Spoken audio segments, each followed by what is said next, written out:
After years of living peacefully, we got new neighbors. Young couple. Seemed normal. Then our lawn started dying. Our trash can was dumped every week. Our kid got suspended after a bullying complaint. I thought it was coincidence until I found their Reddit account.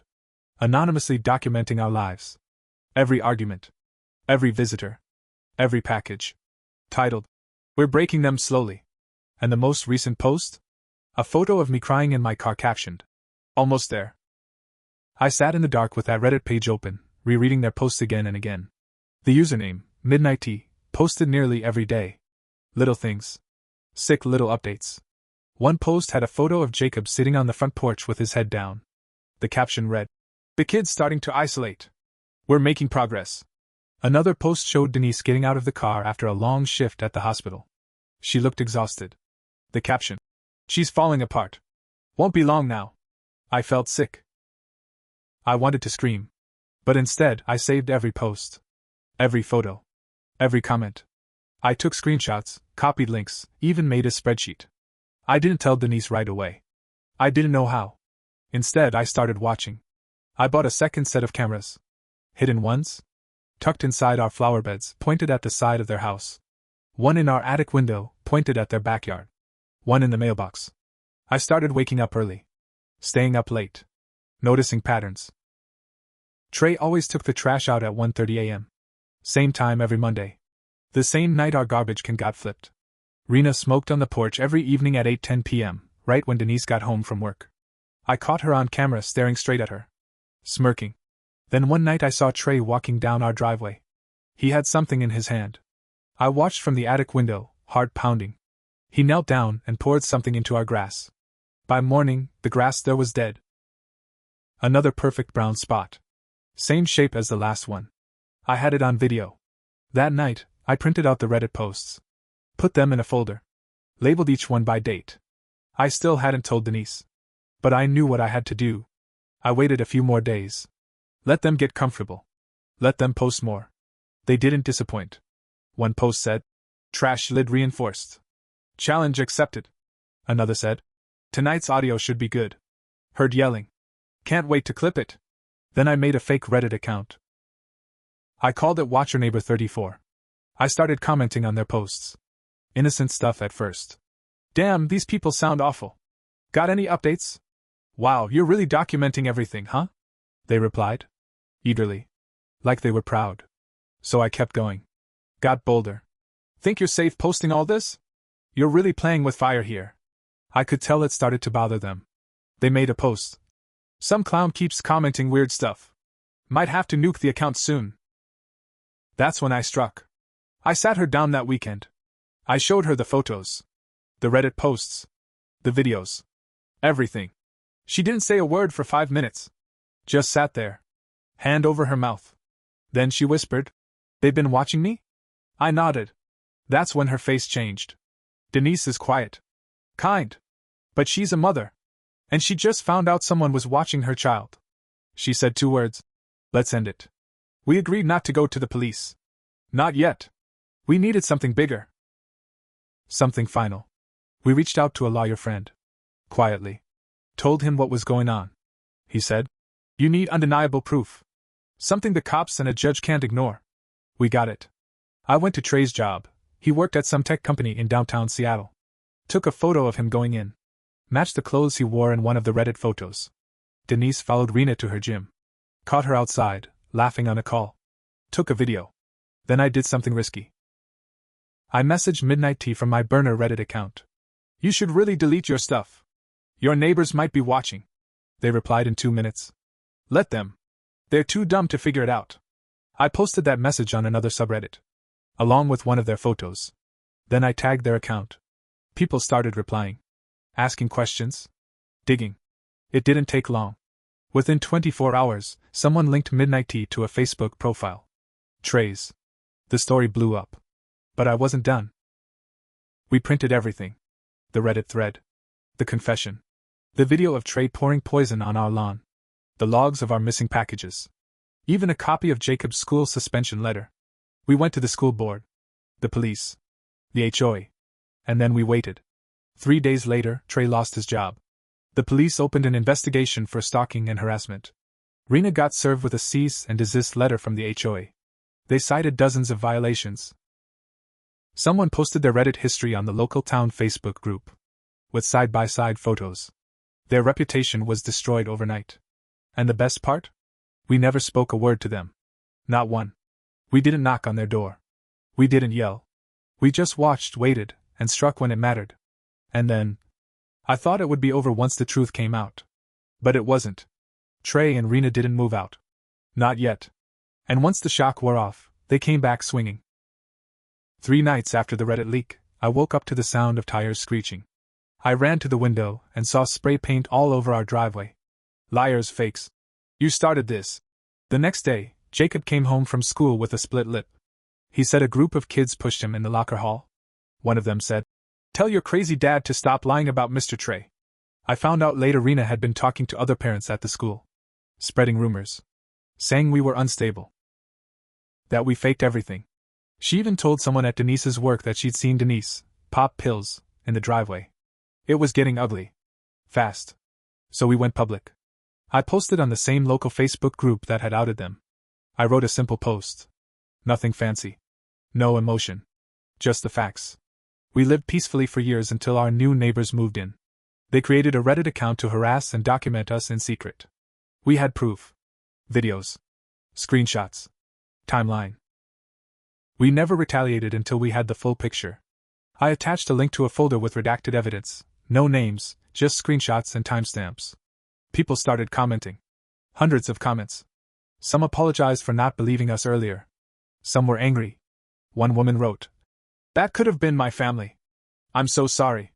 Rena replied once, "You people don't know the whole story."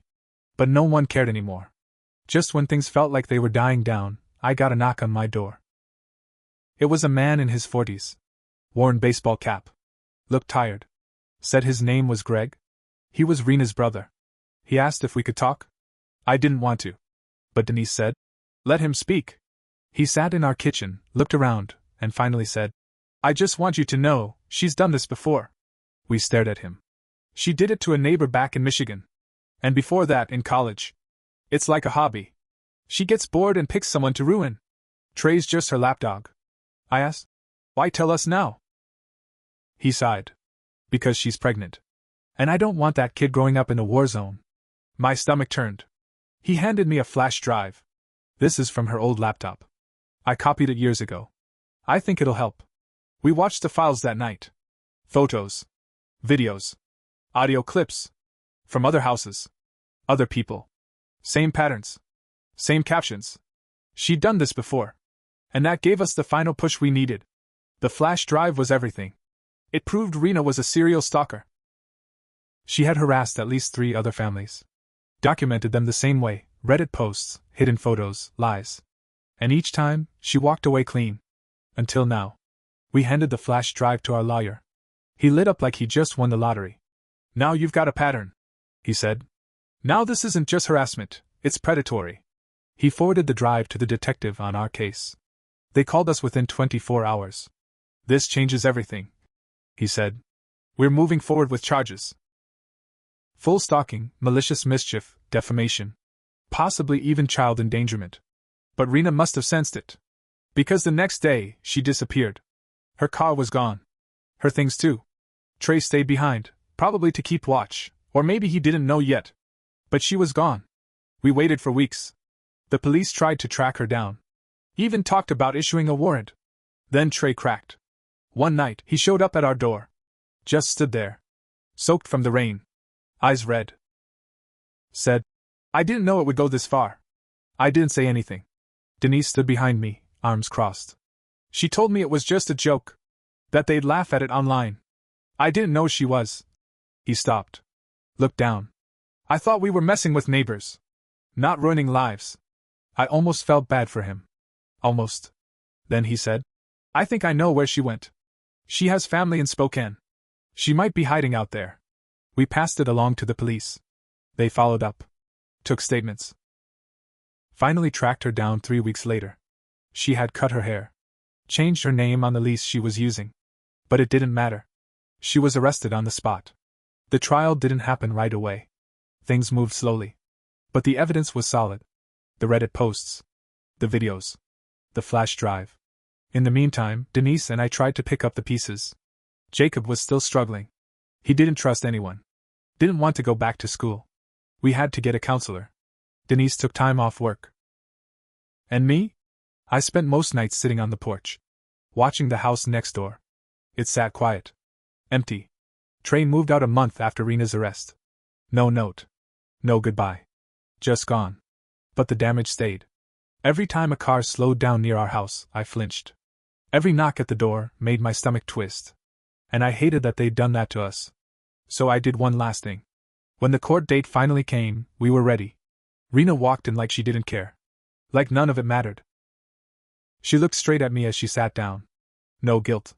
Just that same cold smirk from the porch. Her lawyer tried to spin it. Called it online satire, dark humor. Said she was just observing us, not stalking.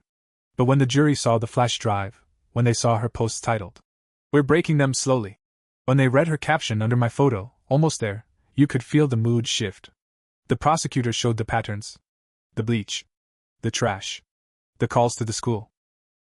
The way she manipulated our neighborhood and almost got our kid expelled. And then came her brother. Greg testified. He told them about her past. About how she did this before. The families she hurt. The lives she wrecked for fun. The jury didn't even take 2 hours. Guilty. Stalking. Harassment. Endangerment. Destruction of property. Malicious online behavior. The judge didn't go easy.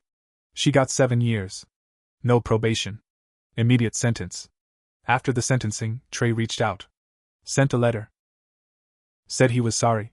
That he'd gotten caught up in something he didn't understand. Said he was going to therapy. I didn't write back. He let it happen. He watched us suffer. Maybe he didn't pour the bleach, but he stood there while it killed our grass.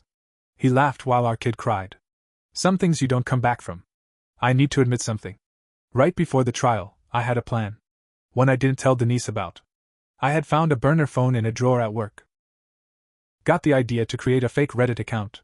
I was going to post lies about Rena. Dig into her past, spread half-truths, make people turn on her family.